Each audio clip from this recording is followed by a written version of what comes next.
Welcome and thank you for joining us on Birth Mother Matters in Adoption with Kelly Rourke-Scary and me, Ron Rains, where we delve into the issues of adoption from every angle of the adoption triad. Do what's best for your kid and for yourself, because if you can't take care of yourself, you're definitely not going to be able to take care of that kid, and that's not fair. And I know that my daughter will be well taken care of with them. Don't have an abortion. Give this child a chance. All I could think about was needing to save my son. My name is Kelly Rourke-Scary. I am the Executive Director, President, and co-founder of Building Arizona Families Adoption Agency, the Donna K. Evans Foundation, and creator of the You Before Me campaign. I have a bachelor's degree in family studies and human development and a master's degree in education with an emphasis in school counseling. I was adopted at the age of 3 days, born to a teen birth mother, raised in a closed adoption, and reunited with my birth mother in 2007. I have worked in the adoption field for over 15 years. And I'm Ron Rains. I've worked in radio since 1999. I was the co-host of 2 successful morning shows in Prescott, Arizona. Now I work for my wife, who's an adoption attorney, and I'm able to combine these 2 great passions and share them on this podcast. Okay, so today we're going to begin our 2-part series on adoption and fraudulent activity and scams that are an unfortunate part of the adoption world. You know, adoption fraud refers to any form of intentional misrepresentation or an illegal act in the area of adoption. Prospective birth parents, adopting parents, and adoption professionals are all capable of adoption fraud. Today, we're going to focus on part 1, which is birth mothers and how they can scam an agency, an adoption attorney, or an adoption entity. So, Ron, have you watched the news in the last, let's say, 15 years and seen, you know, these stories posted about these families that have just had this incredible heartache and what they've gone through when they have been a victim of an adoption scam? I have not seen it so much on the news. I mean, we see it from time to time with the firm and also through Building Arizona Families, but I haven't seen it on the news, no.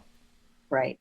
So, and when you say that, I want to, to let people know that adoption scams are everywhere. Do agencies get scammed? Yes. Do attorneys get scammed? Yes. Do adoption professionals get scammed? Yes. There are very good scammers out there. And so what we're going to do today is talk about the scams that we see, what we as an agency and what other, attorneys and professionals can do to minimize the risk of being scammed and being open to fraud. And we can also let the adoptive families know what recourse they can take and what they can do on the, to be preventative, and what they can also do on the reactive side if it does happen to them. And going into this, I want everybody to know that because an agency gets scammed, or because an attorney is being scammed, or an adoption professional, that doesn't mean that there's something wrong with that entity. It means that there is a good scammer out there. And what you want to do is you want to minimize the possibilities of being scammed. And so there are precautions that we take. So let's first go into just the different types of adoption scams. So with a birth mother or an expectant mother, the most common type is when a birth mother is looking for financial resources, and she may or may not be pregnant, but she's looking to receive those resources without the intent of placing a baby for adoption. That is what we see when we're talking about birth mothers. So digging deeper, we want to look at why birth mothers scam, what type of scams that we have seen, witnessed, heard about, what we do as an agency to protect our agency and our adoptive families from being scammed. And then, like I said before, what adoptive families can do on a proactive approach and a reactive approach. Scamming is a real part of the adoption world, and it is scary for adoption agencies as well. What some adoptive families don't realize is that whether it is an adoption attorney or an adoption agency, when we are scammed, we lose financially right along with the adoptive family, just like an attorney or another adoption professional would as well. The heartache is very different for a family than it would be for a professional. However, caseworkers are very vested in what they're doing. In the adoption world, your work becomes your mission. It becomes your life and your focus. And so when you're scammed, we get hurt too, but that's not to take away or diminish those feelings that the adoptive family has. Some birth mothers may be scamming because they are living on the streets and they're desperate for financial assistance. They may have had a friend that went through an agency and they saw all the resources that they received and the financial help that they got, and they want to receive those same benefits. Maybe they've done an adoption in the past and they know what benefits that they can receive and what financial assistance they can receive. And so by putting themselves in that position to receive those benefits again, they feel like they're putting themselves in a better place. And maybe they have a drug habit and they're just trying to fund their drug habit. So again, the majority of what we see as an agency, now this could be very different from somebody who's doing a private adoption by themselves and they are working with their own birth mother. This again, we're talking about working with an entity rather than a family working solely with a birth mom, because that's a whole different can of worms. When you talk about somebody seeing a friend who's gone through the adoption, do you see that as kind of, do you see the scamming kind of come in waves? For instance, one friend realizes, hey, I can get this money without having any intention whatsoever, and then she tells two friends, and then she tells two friends, kind of thing? So it is very common for us to receive referrals from friends of our clients. And I have to say, when, let's say we have birth mother A come into the program and she's in the program, and birth mother B comes into the program and says, oh, I learned about you guys from birth mother A. And she told me how amazing you are, and I want to be in the program too. And then time goes on and birth mother A does not place, and it looks like she's scammed. We start to really worry about birth mother B, because then you begin to wonder, okay, is she going to follow suit? So do we see it in groups? Yes. Okay. And we definitely, in reaching out with other agencies and talking with attorneys, they see the same thing. They do come in clusters. That's what I call them. It's like just clusters of scammers and we'll go months and months and months and not see anything that is really something that you can say, okay, that's definitely fraudulent. I mean, sometimes you wonder, birth mothers do change their minds. And again, if they choose to parent, we can celebrate that if they're able to. But when you have every indicator, and we'll talk about that in a little bit of what those indicators are, when you have those, that's when you think that it's more fraudulent rather than her just changing her mind. According to the Arizona state statute, the court may approve any monies paid to a parent of a child placed for adoption or another person for the benefit of the parent or the adopted child for reasonable and necessary expenses incurred in connection with the adoption. These expenses may include costs for medical and hospital care and examinations for the mother and the child, counseling fees, legal fees, agency fees, living expenses, and any other costs the court finds reasonable and necessary. Under Statute 8-28, the violation classification, a person who knowingly violates any provision of this article is guilty of a Class 6 felony. Okay, so understanding the Arizona state statutes and what you just read, Ron, is basically the groundwork for which agencies and attorneys and adoption professionals have to work off of in the state of Arizona. Again, these are Arizona state statutes. So we have to make sure that we are adhering to these. These are also the basis or the groundwork of what a family can use ultimately if they are scammed. Because you've got to, in order to go after somebody else or press charges, you have to be able to cite a law that has been broken. That is one. We will often get the question asked, what kind of scams have you seen or witnessed? Some of the most common ones are, we'll have a woman come into the office and we have them take a pregnancy test when she comes in. And she'll say, you know, I can't pee right now, so let's go ahead and get started. And for all of the listeners that have been pregnant, most pregnant women can kind of pee anytime. I mean, just kind of on demand. They're ready to go. Okay. Like, we're good. They got a lot of pressure going on down there. Okay. So we'll often give them some water and give them some time, but they try to avoid taking that pregnancy test. We had one woman that took a straw wrapper and tried to make, she took the window out of the little test screen and it was a McDonald's wrapper that had the blue line down it. And she tried to fit it in so it made the negative into a positive. You know, graphic design probably wasn't in her future. Right. So but she definitely was creative. I give her points for that. Oh, some of the scams are very creative. So that was another one. Bringing in an altered ultrasound. Say that 5 times real fast. Altered ultrasound. That is tough. You unfortunately can purchase these, and with Photoshop. Again, I don't want to give out too much information because I don't want people to then learn how to do this. But not trying to give out ideas. Right. Right. So altered ultrasounds is one that we've seen. Altered medical records. We had one girl take a pregnancy test out of the bathroom trash can that had been positive. From a previous mother. Right. And say that was hers. So now we obviously have all of them disposed in a trash can up at the front area so that we can monitor those. Right. Live and learn. That's a good point there. Okay.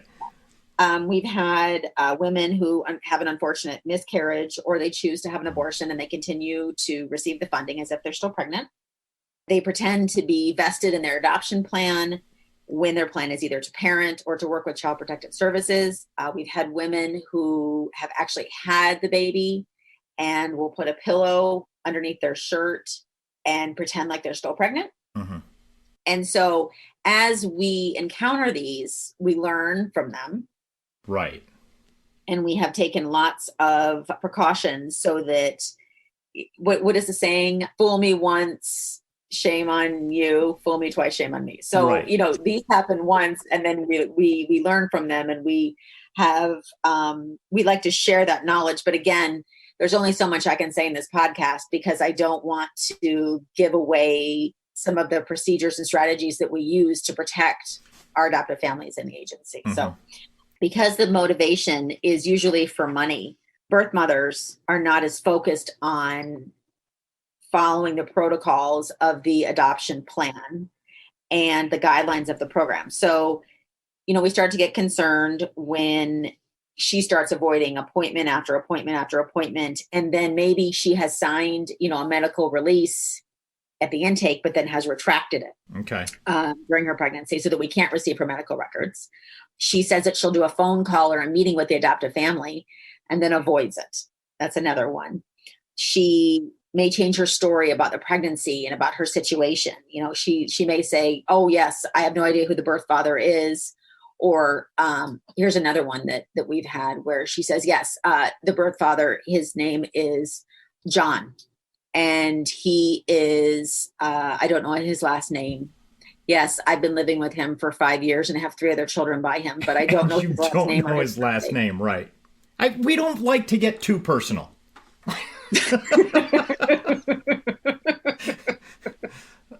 So she may be working with more than one agency or adoption entity. Unfortunately, there is not a registry per se that when an agency is working with a birth mother, that you can go and register that this birth mother is working with this agency. That's not allowed in the state of Arizona. So there's not a central registry to do a database or fact check, like an attorney does when they get a client. They can make sure that they haven't worked with them or somebody related to them in the past. We can't do that.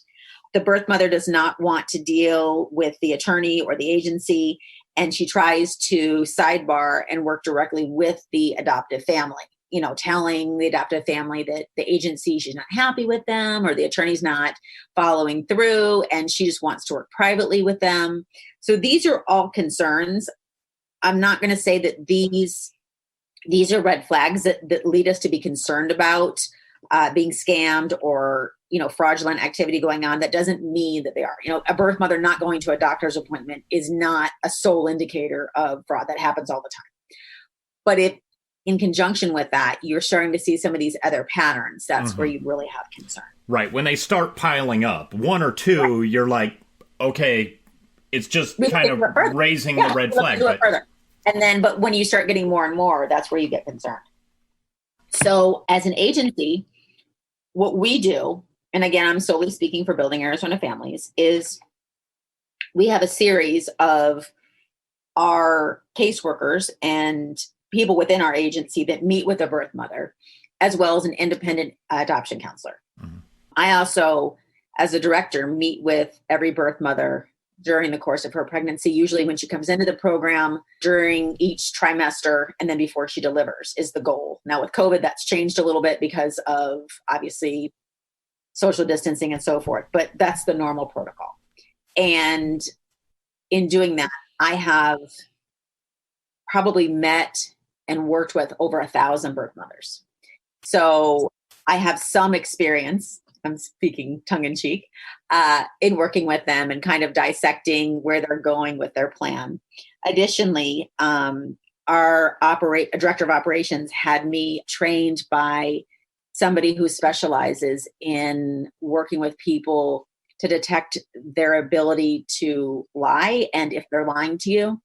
And so I underwent this training where at the end of it, like he would put up a video and I would have to point to him all of the signs of the person lying in that video, like what they were doing. Because again, you want to make sure that their, behavior is matching what they're saying, it's matching their story previously. So there's a whole bunch of things that I underwent just as an additional safety net to screen the moms as they're coming in. Right. And again, now, would this be it would just be another thing to raise a red flag. Is that correct? It wouldn't be like, it depends. Okay, right, this gal is lying to me. I can tell. Yeah, if there was an issue that we were worried about, and she's brought in, and I'm sitting down and I'm talking with her, I have exited moms from our program because I felt that their desire was really not to do adoption, and their plan was not solid, and they would not be a good match for an adoptive family. It was too high of a risk, and there have been some periods where quite a few have been exited after I've talked with them because I didn't feel like it was a good risk for an adoptive family. And so it's not, solely because I took a course in trying to pick up, how, if somebody is being deceitful or not. But it's because, again, we want to make sure that to the best of their ability at this moment, they have an adoption plan. This is truly what they want to do and is in their best interest. Mm-hmm. So every birth mother who comes into our office for an adoption intake has to take a pregnancy test. But before we will match her with a family, we actually have her get a medical ultrasound with an estimated due date, because we want to make sure that there is, a viable pregnancy, that she really is pregnant, that there is a baby in there. And that way, if for some reason she was able to pass a test, whether she had pregnancy urine from somebody else that, wasn't visible to us that she took, we're able to catch her that way before a family gets involved. Right. So we make sure that precaution's taken. And unfortunately, we've caught some that way. Yeah. Wow. So that is now, really... When it comes to that, it makes me, I guess you don't want to give away too many of your industry secrets. Let's go back to the one who had taken the test from the garbage can from a previous birth mother. How did you actually catch her? What happened was she had a really hard time peeing. And at that point, I think she was supposed to have been 4 months pregnant. And so she brought the test back, and she kept going back, and she couldn't pee. And then she was miraculously able to pee at that time, and brought the test up. And then they showed us the test, and she left afterwards because she was already in the program. But because she hadn't seen a doctor in the last 6 weeks, we had her do another test. And the caseworker that was there with me had said, hang on a second. I just had a thought. And I guess it was, gut instinct, women's intuition. And she went with gloves on through the trash can and she said, oh, that wasn't her pregnancy test. That was so-and-so's who was in 10 minutes before or whatever. Right. Correct. Okay. And so at that point, we notified her that we needed her to go to the doctor to do an ultrasound. And she had to do it within the next 24 hours because we weren't going to continue to financially help support her and give her the resources as she needed if we didn't have actual confirmation of her pregnancy. And she chose to not go to the doctor within that 24-hour period. And so she was let go from our program. Okay. So there is ways to check some of this, but really, a pregnancy test is a good start, but really an ultrasound, seeing a baby with a heartbeat is really what we need to see. And we will either have a caseworker there, or we have a medical records clerk that will call the doctors and get confirmation and have it sent over to our office. So we're gathering. This isn't just, oh, I went to an ultrasound and yeah, the baby looks great. It's, we have medical records and, confirmation as well. But I want to point out that birth mothers, it's okay for them to explore adoption options without even starting an adoption. They're allowed to talk to more than one agency or attorney. This is ethical and legal, and it's something that I have no issue with whatsoever. They need to make sure they find the right fit. So, if they are going to different attorneys or adoption agencies and trying to gather information about that entity, I think that that's absolutely fine. And that does not mean that somebody is scamming or being fraudulent. The other thing is... And it's actually encouraged, because you want the best thing for everybody. So... Right. Okay. The other thing is that, a birth mother has a right to change her mind. That doesn't mean that she's scamming. Right. Sometimes a birth mother will have every intent to place her baby for adoption. And when she sees her baby and there's that connection, she's not able to go through with it. And that happens. And that's the really hard part about adoption. But again, that doesn't mean that it's fraudulent or that she's scamming. That just means that she changed her mind. This is an emotional, heart-wrenching decision. And as much as we want to prepare a birth mother for this moment of placing her child for adoption, there's still those moms that cannot make that, that final yes. They can't say that final yes. If a family is scammed and, they speak with their agency and they decide, yes, this, I am the victim of fraudulent adoption activity and I do want to do something about it, they can absolutely decide to file a police report, call the Attorney General's office on the birth mother. I know that as an agency, if an adoptive family wants to press charges against a birth mother and we agree that there's some concern and possible fraudulent activity, we absolutely assist the family in providing whatever documentation their attorney decides that, is needed. And we will cooperate 100% with law enforcement and so forth to prosecute somebody that has knowingly and willingly deceived a family in our agency. But again, there's that decision as an agency and as a family, was this her changing her mind or was this her intent the whole time? And that's what's really hard sometimes to determine. Thank you for joining us on Birth Mother Matters in Adoption. If you're listening and you're dealing with an unplanned pregnancy and want more information about adoption, Building Arizona Families is a local Arizona adoption agency and available 24/7 by phone or text at 623-695-4112. That's 623-695-4112. We can make an immediate appointment with you to get started on creating an Arizona adoption plan or just get you more information. You can also find out more information about Building Arizona Families on their website at azpregnancyhelp.com. Thanks also go out to Grapes for allowing us to use their song I Don't Know as our theme song. Birth Mother Matters in Adoption was written and produced by Kelly Rourke Scary and edited by me. Please rate and review this podcast wherever you're listening to us. We'd really appreciate it. We also now have a website at birthmothermatterspodcast.com. Tune in next time on Birth Mother Matters in Adoption. For Kelly Rourke Scary, I'm Ron Rains.